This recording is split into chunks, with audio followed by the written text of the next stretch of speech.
चीज, there are two types of gases, ठीक है? Number one is an ideal gas and number two is a real gas.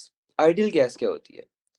वो gas जो एक, देखो एक चीज होती है ना, इसको आप कहो कि यार ये एक बहुत आइडियल चीज है। जैसे अगर मैं कहूँ कि फुटबॉल प्लेयर, मेरे हिसाब से सबसे आइडियल फुटबॉल प्लेयर रोनाल्डो है, because he is the most complete player, ठीक है?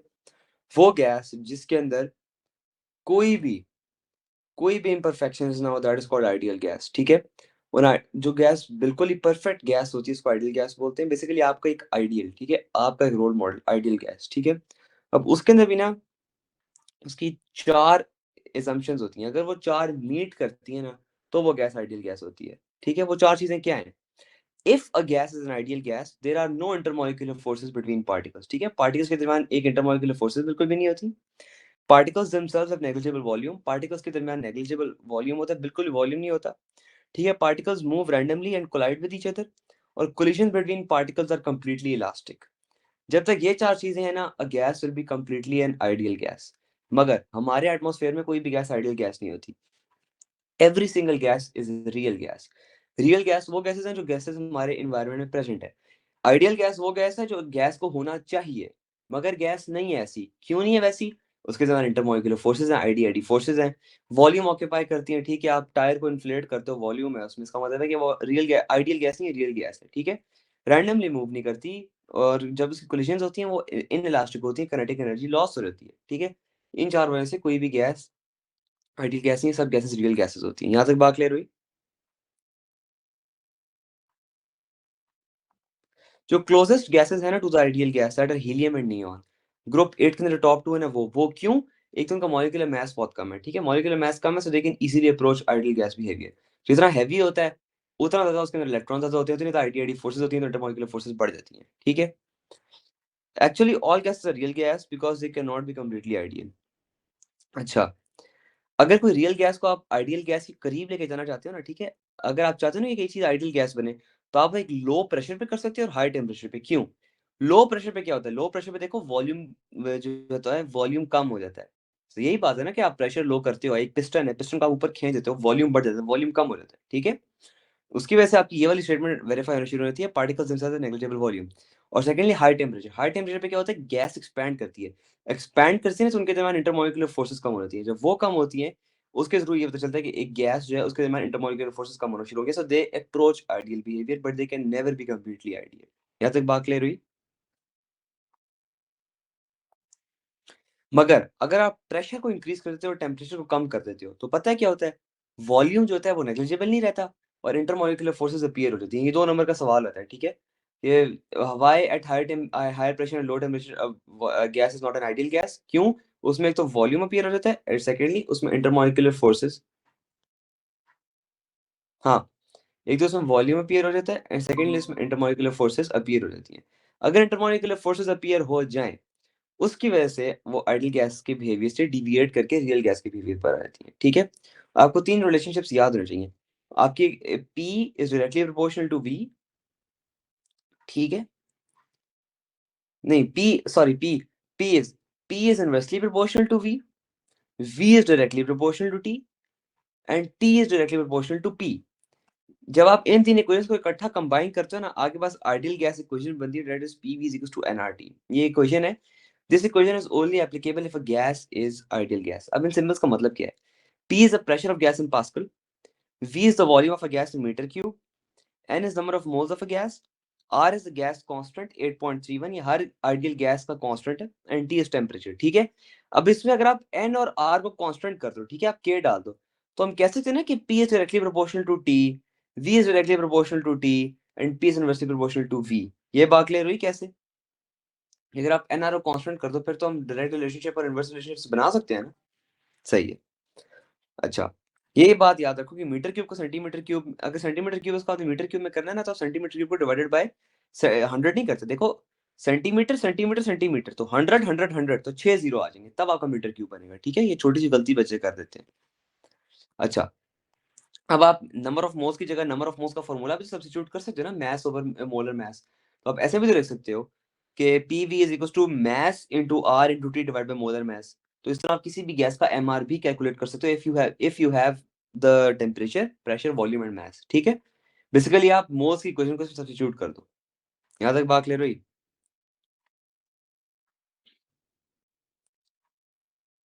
अच्छा, जैसे गैसेस आगे आती है लिक्विड। लिक्विड्स के अंदर ना बाकी सारा कुछ तो आपको याद होगा, वही कि gas molecule slide upon each other, ठीक है, क्लोजली पैक्ड, फलां फलां, वो लेवल चीज थी। सिर्फ दो चीजें आपने एक्स्ट्रा पढ़नी है, एवेपोरेशन। ठीक है, एवेपोरेशन क्या होती है? एवेपोरेशन ये होती है ना कि molecules escape from surface of a gas at any given temperature. ये तो याद है ना आपको? मगर जो गैस जो लिक्विड का कंटेनर होता है ना जिसके अंदर एवेपोरेशन होती है, उसमें एक नई चीज बनती है, वेपर प्रेशर। तो व्हाट इज वेपर प्रेशर? जब एवेपोरेशन हो रही होती है ना, ठीक है, क्लोज कंटेनर के अंदर एक इक्विलिब्रियम एस्टैब्लिश होता है। Equilibrium is established between the liquid particles and vapours. मतलब आपका जो पानी ऊपर इवेपोरेट कर जाता है ना, जो गैस मॉलिक्यूल्स एस्केप कर जाते हैं, समझो पानी है और ऊपर स्टीम है, तो स्टीम के मॉलिक्यूल्स होंगे ना और जो पानी के मॉलिक्यूल्स होंगे उनके दरमियान एक इक्विलिब्रियम एस्टैब्लिश होता है।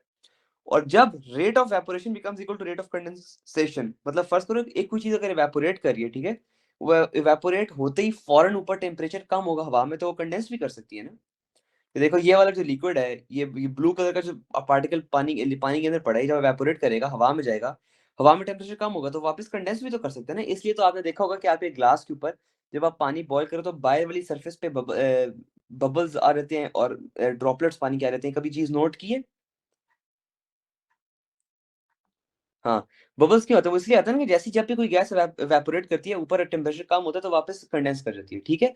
तो उस कंडेंसेशन का रेट और पानी की इवेपोरेशन का रेट जब इक्विलिब्रियम में आता है ना, उस इक्विलिब्रियम के ऊपर जो प्रेशर लिक्विड के मॉलिक्यूल्स उस कंटेनर की वॉल्स के ऊपर एक्सर्ट कर रहे होंगे, उसको हम वेपर प्रेशर बोलेंगे। मैं दोबारा समझाता हूँ कि ये जो आपका लिक्विड है, ठीक है, यहाँ से जो पार्टिकल एस्केप करेगा, ठीक है, यहाँ पे अब ये स्टीम का है, फर्स्ट करो ये स्टीम है, ठीक है, ये वापस कंडेंस करके यहाँ पे आ जाता है, यहाँ पे ड्रॉपलेट बन जाता है, ठीक है।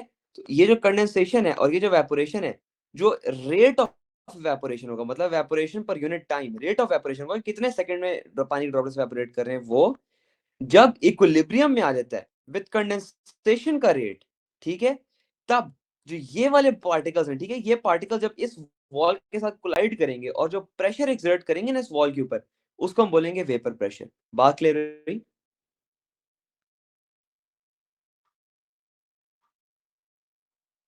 परफेक्ट। अच्छा, बॉइलिंग पॉइंट तो हमने क्या पढ़ा था ना कि एक स्पेसिफिक टेम्परेचर जिस पे लिक्विड बॉईल करता है, राइट? मगर अब हम थोड़ा सा इसको एडवांस जाएंगे। What is boiling point? A boiling point is a temperature at which the vapour pressure of the liquid is equal to the atmospheric pressure. ठीक है, देखो हमने ऊपर पढ़ा वेपर प्रेशर क्या होता है। वेपर प्रेशर वही होता है ना कि जब कंडेंसेशन का जो रेट है वो इवेपोरेशन के रेट से ये के साथ इक्विलिब्रियम के अंदर हो, तो जो यहाँ पे प्रेशर एक्सर्ट होता है उसको हम वेपर प्रेशर बोलते हैं, राइट? ये हमने भी पढ़ा है ना।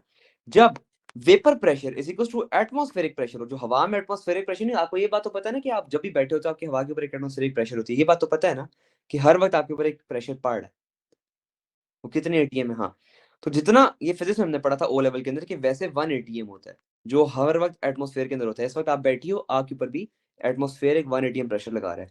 तो जब ये वाला वेपर प्रेशर इस हवा के प्रेशर के बराबर हो जाएगा ना, ठीक है, एटमॉस्फेरिक प्रेशर के बराबर हो जाएगा ना, तो उस टेम्परेचर पे, जिस टेम्परेचर के ऊपर ये इक्वल होगा, उसको हम बोलेंगे बॉइलिंग पॉइंट। ठीक है, बॉइलिंग पॉइंट क्या है? Boiling point is a temperature जहां पे ये वेपर प्रेशर जब ये इक्विलिब्रियम के अंदर है तो ये एक्सर्ट कर रहे हैं वॉल्स ऑफ कंटेनर के ऊपर, वेपर प्रेशर इस एटमॉस्फेरिक प्रेशर के इक्वल हो जाए, उसको हम बॉइलिंग पॉइंट बोलते हैं। बात क्लियर हुई?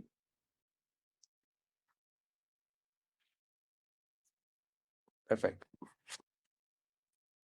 अच्छा, सॉलिड्स। सॉलिड्स हमने पढ़नी है 3 टाइप की। एक आ जाती है मेटल्स, आयनिक सॉलिड और जॉइंट कोवलेंट स्ट्रक्चर। ठीक है, सबसे पहले आते हैं मेटल्स। ठीक है, मेटल्स ने मैंने आपको लास्ट क्लास में पढ़ाया था, हमने ओ लेवल में पढ़ा था। This is basically same as O level, there is nothing different. ठीक है, इसमें मेटालिक बॉन्डिंग होती है और स्ट्रक्चर जॉइंट मेटालिक स्ट्रक्चर होता है। ठीक है, डेफिनेशन, डेफिनेशन क्या है? डिफाइन मेटालिक फोर्स के metals, it is an attractive force between positive ions and sea of delocalised electrons. ये देखो बीच में पॉजिटिव आयंस के साथ इलेक्ट्रॉन्स चल रहे हैं। ठीक है, ये आपको डायग्राम जाननी आनी चाहिए। प्रॉपर्टीज क्या होती है मेटल्स की, ये आपने ओ लेवल में पढ़ी थी। High melting and boiling point होता है, कंडक्टर्स ऑफ इलेक्ट्रिसिटी होते हैं, मैलेबल डक्टाइल होते हैं। ठीक है, ये बात तो याद है ना। और एलॉयज में होता है कि it is a mixture of 2 और मोर मेटल्स, ये बात भी याद है। ये सारा कुछ हमने वो लेवल में पढ़ा था, ठीक है। एलॉयस मिक्सचर ऑफ टू और मोर मेटल्स, प्रॉपर्टीज, मेटल्स की 3 प्रॉपर्टीज याद रखनी है, high melting point, conductors of electricity, malleable ductile, ठीक है, ये चीजें याद रखनी है।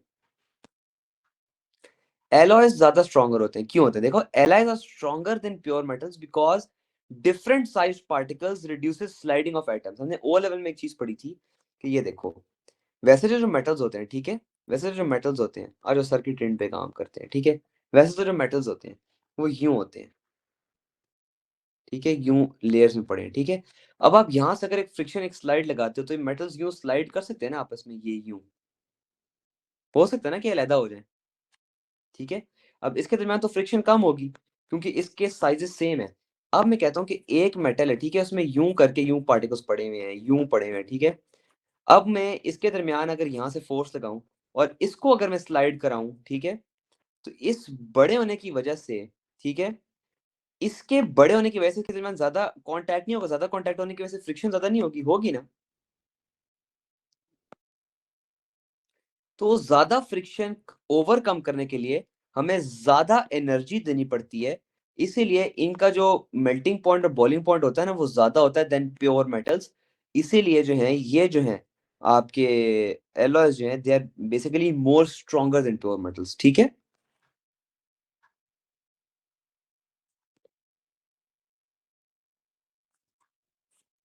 अच्छा जी, आयनिक सॉलिड, आयनिक हमने बोला पढ़ा था, सेम वही चीजें हैं। आयनिक के अंदर क्या होती है, आयनिक बॉन्डिंग होती है, ठीक है। स्ट्रक्चर क्या है, जॉइंट आयनिक लैटिस। मैं आपको एंड पे टेबल बनाऊंगा और टेबल याद रखना, ठीक है। Giant ionic lattice. Properties, properties क्या होती हैं, सबसे पहले तो ionic solids are solid and solid क्यों होते हैं, because there are strong forces of attraction between positively charge cation and negatively charge anion. आपको पता है ना कि सबसे ज्यादा force of attraction ionic solids के अंदर होती है। इनको एनर्जी देने के लिए अराउंड 1000 प्लस इनका बॉइलिंग पॉइंट होता है, ये तो पता है ना, और 1000 प्लस इनका मेल्टिंग पॉइंट भी होता है, कि they are highly highly stable, सही है। They have a very high melting point. They are conductors of electricity when molten और एक्वस, ठीक है, because ion are free to move. ये सारी ओ लेवल की रिवीजन है कि सॉलिड के अंदर आयंस जो हैं they do not conduct electricity, क्यों, क्योंकि वो क्रिस्टल लैटिस में जमे हुए होते हैं। मगर जब आप उनको मोल्टन और एक्वस करते हो ना, those free mobile ions are free to move throughout the structure, जिसकी वजह से दे कैन कंडक्ट इलेक्ट्रिसिटी।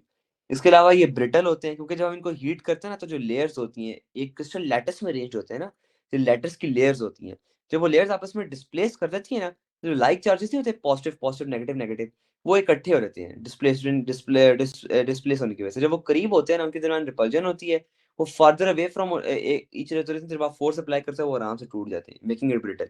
ये अभी समझने की जरूरत नहीं, टू के अंदर है, इसलिए मैं वैसे आपको बस ओवरव्यू दे दिया।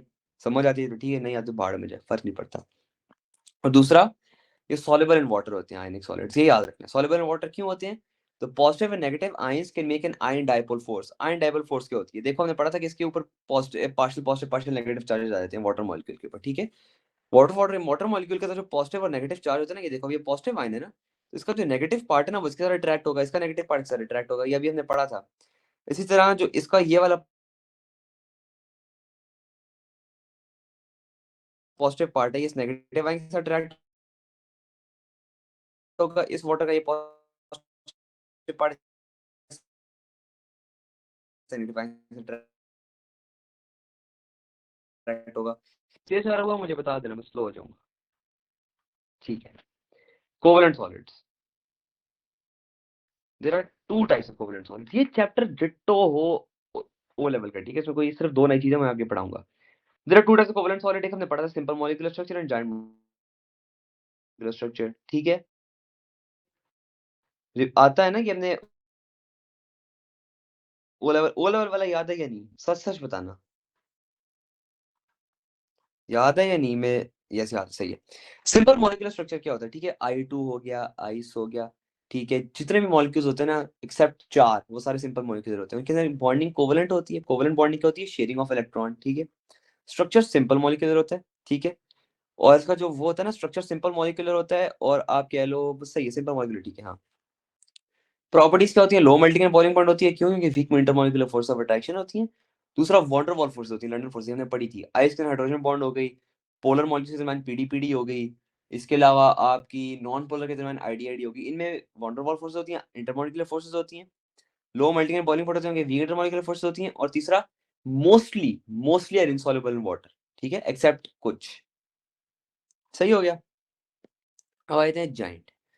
जाइंट के अंदर आपने ना 4 याद रखने हैं, graphite, diamond, silicon dioxide and buckminster fullerene. सबसे पहले हम आ जाते हैं ग्रेफाइट के ऊपर।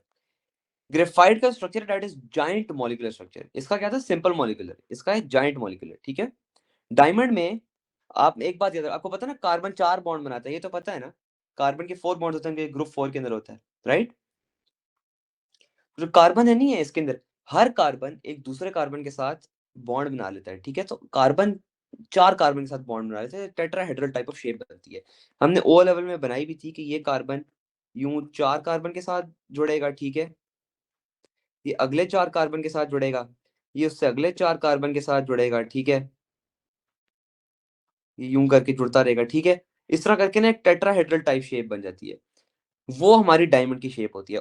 और डायमंड के अंदर all 4 carbon atoms are bonded covalently, tetrahedral shape होती है, they are hard, they have a high melting point. क्यों? Because there are strong covalent bonds and great amount of energy is required to overcome the bonds, ठीक है।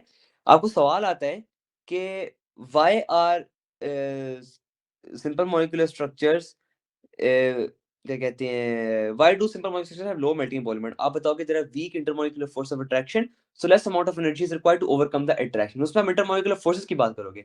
जब आप आओगे giant covalent structure के ऊपर, आपने बोलना है diamonds have a high melting and boiling point because there are strong covalent bonds. देखो वहाँ intermolecular forces ही, आप बोलोगे strong covalent bonds and greater amount of energy is required to break these bonds, ठीक है, break these bonds.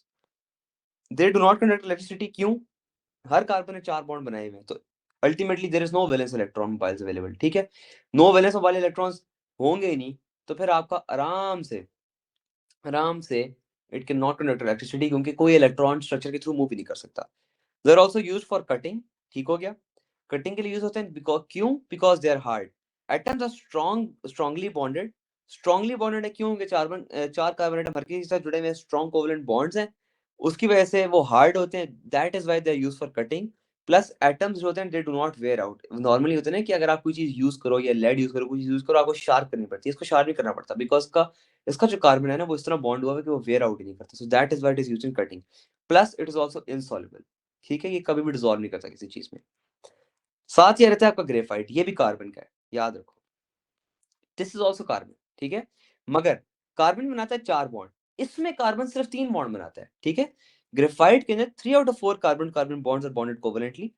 Layers contain hexagonal rings. इसमें ना मैं समझाता हूँ, ये लेयर्स के अंदर होता है, ऐसे है कि ये एक आपका जो नहीं है, ये यूं करके जुड़ा हुआ है, ठीक है, ये यूं करके ना, यूं करके है, यूं करके जुड़ा होता है, ठीक है, यूं करके जुड़ा होता है, इसके दरम्यान होती है लेयर, और इसके नीचे कोर जुड़ा होता है, ठीक है, यूं करके कोर जुड़ा होता है। और ये जो लेयर है ना बीच में, ये लेयर, ये लेयर, इस लेयर के अंदर होते हैं हेक्सागोनल रिंग्स, यूं करके, यूं, ठीक है। इस लेयर के अंदर हेक्सागोनल रिंग्स होते हैं, और ये लेयर्स के दरमियान यूं मूव कर रही होती है ये रिंग। अभी तक राइट टू लेफ्ट में मूव करते हैं और लेफ्ट टू राइट में मूव करते हैं। मेरी स्क्रीन नजर आ रही है, जम गई है?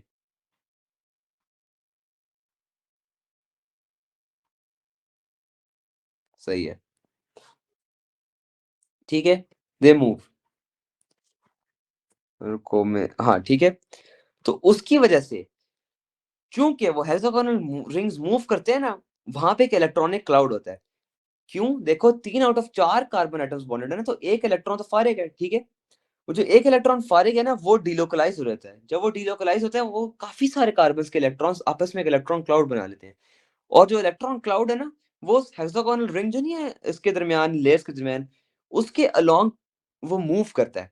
The electronic cloud is delocalized of delocalized electrons moves along the layers, so that is why graphite can conduct electricity, ठीक है। मैंने आपको समझाया कि ये जुड़ा हुआ है, ठीक है, ग्रेफाइट, ये जुड़ा हुआ है ग्रेफाइट, इसके दरमियान हेक्सागोनल रिंग्स है यहाँ पे, तो यहाँ से यहाँ मूव करता है। यहाँ पे ना एक इलेक्ट्रॉनिक क्लाउड होता है, किसका? क्योंकि देखो यहाँ पे इलेक्ट्रॉन फारेगा, यहाँ पे इलेक्ट्रॉन फारेगा, यहाँ पे इलेक्ट्रॉन फारेगा, यहाँ इलेक्ट्रॉन फारेगा, यहाँ इलेक्ट्रॉन फारेगा, ये सारा ना यहाँ पे क्लाउड टाइप बना देता है। और ये क्लाउड इस लेयर के ऊपर यहाँ से यहाँ मूव करता है, यहाँ से यहाँ मूव करता है। क्योंकि ये मूव कर सकता है पूरा इलेक्ट्रॉन क्लाउड, इसकी वजह से ये क्या कहते हैं, वो है, कंडक्ट कर सकता है इलेक्ट्रिसिटी। सही है, बात क्लियर हुई?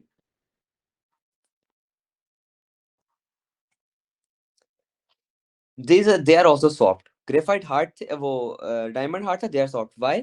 जो लेयर्स है ना, they are weak forces, layers के अंदर वीक फोर्सेस हैं, ठीक है।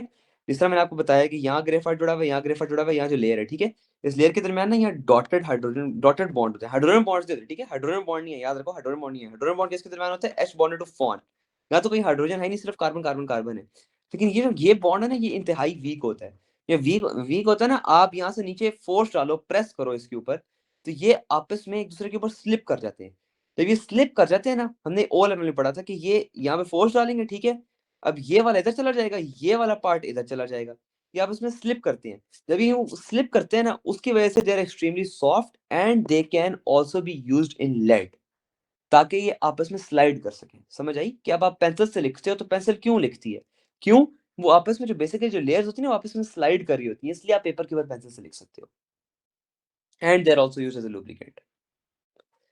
Weak forces between them slide upon each other. And thirdly, they're also insoluble. Her giant covalent structure is insoluble. ठीक है, याद रखो। याद, ग्रेफाइट क्लियर हुआ? SiO2। SiO2 की आपने एक चीज याद रखनी, this is extremely similar to diamond, ठीक है। इसकी भी टेट्राहेड्रल ज्योमेट्री होती है, which is similar to diamond. This is also insoluble. ये भी insoluble होता है, ठीक है। इसमें एक चीज, इसमें भी high melting and boiling point होता है, okay. High melting and boiling point insoluble। इसमें है क्या? One silicon atom is bonded to four oxygen atoms and one oxygen atom is bonded to two silicon atoms. इसकी tetrahedral geometry, tetrahedral geometry कैसे है? ये SI है, ये O O O O, ये O आगे दो SI से जुड़ा हुआ है, ठीक है, SI SI। ये आगे चार O से और जुड़ा हुआ है, ठीक है, ये SI से जुड़ा हुआ है। इस तरह करके ना इसकी भी tetrahedral geometry बन जाती है। देखो चार, यहाँ पे आगे मैं बनाऊंगा तो ये भी, ये देखो O SI, ये O, ये देखो ये भी चार, ठीक है। इस तरह करके ना ये टेट्राहेड्रल ज्योमेट्री बन जाती है, एग्जैक्टली सिमिलर टू डायमंड, ठीक है। मगर असल में पता है इसकी इलेक्ट्रॉनिक कॉन्फ़िगरेशन क्या होती है? अगर आप इस तरह देखो, ये कह रहे हैं ना one S I atom is bonded to 4 and one oxygen bonded to 2, तो असल में क्या बना? देखो Si2O4, ठीक है। मगर आप इसको सिंपलीफाई करते हो ना, डिवाइड बाय 2 कर देते हो इस पूरे को, तो ये SiO2 बन जाता है। ठीक है, बात यहां तक क्लियर हुई? परफेक्ट। अब नई चीज आपने पढ़नी है ना, that is allotropes. What are allotropes? Allotropes are different forms of the same element in a physical state, ठीक है, in the same physical state. They are different form same element। पहली बात same element है, for example carbon है, carbon same element है, ठीक है ठीक है ठीक है ठीक है, and it is also in the same physical state, मतलब सारी solid है या सारी liquid है, ठीक है। The different forms the same element, carbon की different forms in same state in solid, they have same chemical properties, they are all same chemical properties का मतलब कि ये है giant covalent structure, but different physical properties, ठीक है। देखो, है कार्बन, है सॉलिड, और है joint covalent structure, same element भी हो गया, सेम फिजिकल स्टेट भी होगी, सेम केमिकल प्रॉपर्टी भी होगी, but have different physical properties. इस तरह उसकी कार्बन की रेशो हुई है, फिजिकल प्रॉपर्टी डिफरेंट है। फिजिकल प्रॉपर्टीज में क्या आता है? मेल्टिंग बॉइलिंग पॉइंट, ये चीजें आती है, ठीक है। अब इसका नाम है बकमिस्टर फुलरीन। इसका जो वो है ना सिंबल, वो है C60, ठीक है, C60। ये basically molecules exist in the form of hollow structures. Hollow structures इस तरह के, आपने फुटबॉल देखी है? फुटबॉल, फुटबॉल के ऊपर यूं करके रिंग्स लगे होते हैं ना, अगर आप उसकी सरफेस देखो, उसकी सरफेस के ऊपर, ठीक है। अब आप बेसिकली समझ लो कि बकमिस्टर फुलरी जस्ट लाइक अ फुटबॉल, बस वो अंदर से खाली होता है, ऊपर सरफेस पे उसी तरह उसके हेक्सागोनल रिंग्स लगे होंगे, ठीक है। उसी तरह हेक्सागोनल रिंग से पूरा बना होगा, और अंदर से वो बिल्कुल खाली होगा। मैं आपको दिखाता हूँ शक्ल इसकी, बकमिस्टर फुलरीन।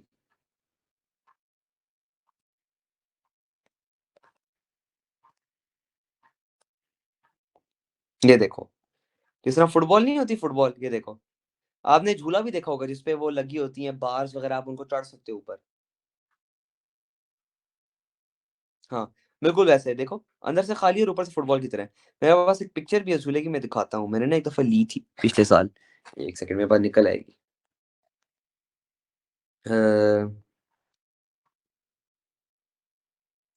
मैंने स्टोरी पे यही लगाया था, मैंने कहा बक मिस्टर फुलरीन, झूला नहीं, बक मिस्टर फुलरीन। ये तो मैं इंस्टा की स्टोरी पे ले गया था, मेरे पास है, मैं दिखाता हूँ।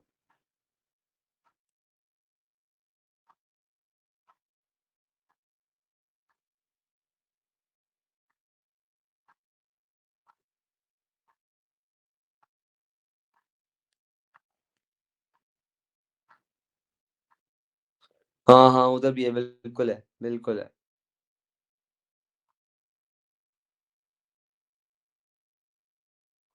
हम्म,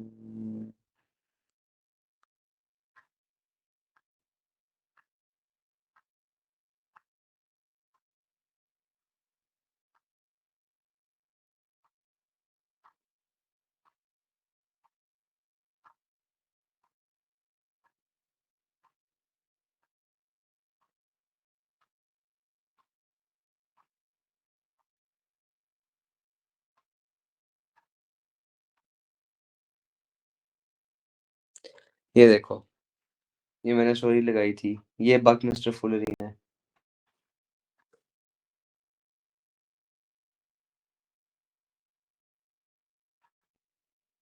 झूला नहीं है, ये मीम बनी थी इससे बड़ी जबरदस्त, नजर आ रहा है? रुको, let me turn down the brightness. ये देखो, दैट इज बकमिस्टर फुलरी। ठीक हो गया। इसकी प्रॉपर्टीज क्या है?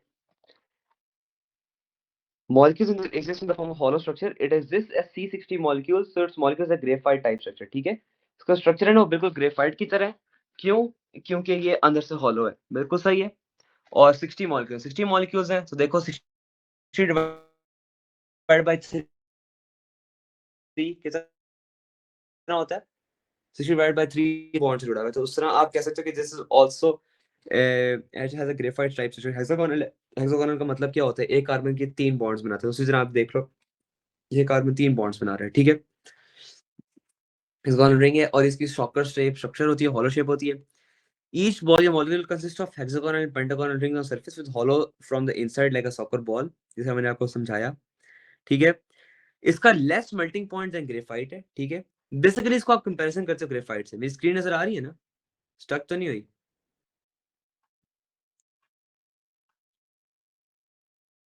सही है। It has a less melting point than graphite. It can sublime at a temperature of almost 600 degrees, ठीक है।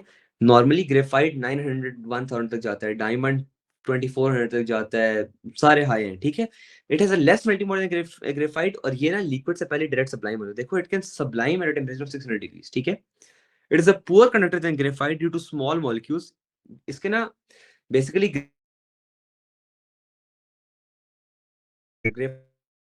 का लो मेल्टिंग पॉइंट है। वो अच्छा कंडक्टर है, ये पुअर कंडक्टर है। क्यों? क्योंकि इसके मॉलिक्यूल्स का साइज स्मॉल है, it has a smaller size of molecules, ठीक है। So delocalization can not extend. Delocalization can not extend का मतलब है कि जिस तरह वो लेयर्स के दौरान मूव करी थी ना, इसके अंदर लेयर्स तो है नहीं, तो ये मूव भी नहीं कर सकती, एक्सटेंड नहीं कर सकती। Because it can not extend, it is a poor conductor than graphite. और वो क्या था? वो इंटायरली इनसॉल्युबल था ग्रेफाइट। ये क्या है? It is slightly soluble and comparatively, वो बिल्कुल अनरिएक्टिव था, it is slightly soluble and comparatively more reactive than graphite. Basically graphite से उल्टी चीजें, उसका ज्यादा मेल्टिंग पॉइंट था, इसका लो मेल्टिंग पॉइंट है, ठीक है। वो ज्यादा अच्छा कंडक्टर था, ये कम अच्छा कंडक्टर है। क्यों? इसकी डीलोकलाइजेशन एक्सटेंड नहीं कर सकती। वो बिल्कुल ही इनसॉल्युबल था, ये स्लाइटली सॉल्युबल है। वो बिल्कुल ही अनरिएक्टिव था, कि मोर रिएक्टिव देन ग्रेफाइट है, ठीक है। और दूसरा, free electrons are localized, free to move, तो ठीक है। लोकलाइज्ड कैसे? आपको मैंने ये बात बताई थी कि देखो, आपका हेक्सागोनल स्ट्रक्चर बना हुआ है, ठीक है। हेक्सागोनल स्ट्रक्चर यूं बना हुआ है, ठीक हो गया। अब एक कार्बन ने एक दो है, मगर ये इलेक्ट्रॉन मूव कहीं नहीं कर सकते ना, देखो अंदर हॉलो है, जब ये मूव नहीं कर सकते ना। नॉर्मली तो है ना कि इलेक्ट्रॉन्स डीलोकलाइज्ड होते हैं, डीलोकलाइज्ड होते हैं, सो दे कैन मूव, जिस तरह हमने उसमें पढ़ा कि ग्रेफाइट के अंदर किसके दरमियान हेक्सागोनल रिंग्स हैं, और इलेक्ट्रॉन क्लाउड है जिसकी डीलोकलाइजेशन है, और वो मूव कर सकती है। यहाँ की डीलोकलाइजेशन एक्सटेंड ही नहीं कर सकती। क्यों? ये जो इलेक्ट्रॉन है यहाँ से कहीं मूव ही नहीं कर सकता, ये इलेक्ट्रॉन यहीं पड़ा हुआ है, जिसका क्या मतलब है? जो पड़ा हुआ वहीं पे, इसको हम ये कह सकते हैं कि इट इज लोकलाइज्ड। लोकलाइज्ड है, तो it is less as of a good conductor than compared to graphite, ठीक है। It can be freely moved, but it is localized, it cannot be delocalized, it cannot move throughout the structure, unlike graphite, ठीक है। ये हमने पढ़ लिया था। Ideal gas laws एक तो ये कि फोर्सेस उसमें मतलब ये आइडियल गैस लॉ है, ठीक है? वो क्या कहते हैं? वो ये कहते हैं कि देखो, when does a gas not approach ideal gas, या वो रियल गैस क्यों होती है? क्यों? क्योंकि फोर्सेस उसमें नेग्लिजिबल नहीं होती, volume can not be ignored. हर वक़्त वॉल्यूम भी होता है, फोर्सेस भी होती हैं। अल्लाह! कितना मोटा था मैं पिछले अक्टूबर के अंदर, गंज भी हुई थी, तौबा! और ये जो डेविएशन होती है ना, this is visible at low temperature and high pressure. जब आपका प्रेशर कम हो, जब आपका प्रेशर ज़्यादा हो और टेम्परेचर कम हो, उसकी वजह से मैंने आपको पहले समझाया था कि जब प्रेशर ज़्यादा होता है तो वॉल्यूम इग्नोर नहीं होता, ठीक है? 1 सेकंड रुको। जी? मैं